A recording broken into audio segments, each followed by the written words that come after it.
Hi hello, నేను మీ శిరీష. మీ ముందుకు ఏం తీసుకొచ్చాను తెలుసా? ఈరోజు ఒక సెట్ తీసుకొచ్చాను, షార్ట్ అండ్ లాంగ్ సెట్. చూసేయండి ఒకసారి క్లారిటీగా.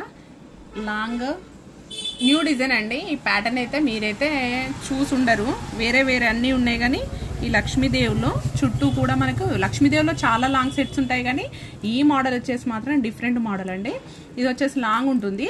దీనికి పేరప్ ఎప్పుడు అవేనా ఒకటే రకమేనా అనేసి ఇంకో టైప్ ఆఫ్లో సేమ్ కొంచెం దీనికి సెట్ అయ్యేటట్టు అండి. ఇది షార్ట్ అండి. యాక్చువల్గా సేమ్ టు సేమ్ కాకుండా డిఫరెంట్గా నేను ట్రై చేశాను. దీని ఇయర్ టాప్స్ వచ్చేసి చూసేయండి. లుక్ వైజ్ గా చాలా బ్రైడల్ కైనా అండ్ మనం ఏదైనా పెళ్లిలో వేసుకోవడానికైనా చాలా చాలా బాగుంటుంది. మీరే చూసుకోండి. దీని క్వాలిటీ అయినా చాలా లైట్ వెయిట్ గా ఉందండి. చాలా లైట్ వెయిట్ గా ఉంటుంది. దీని వర్త్ వచ్చేసి కూడా మనకి 5 ఇయర్స్ అయినా అని చాలా బాగుంటుంది. కలర్ ఏం అస్సలు పోదు. యాక్చువల్గా దీని ప్రైస్ వచ్చేసి కూడా మీకు చాలా రీజనబుల్ ప్రైస్ ఇచ్చేస్తున్నాను అనమాట. జస్ట్ 1950 ప్లస్ షిప్పింగ్ లో ఉందండి. కావాలంటే మాత్రం ఫాస్ట్ గా బుక్ చేసుకోండి.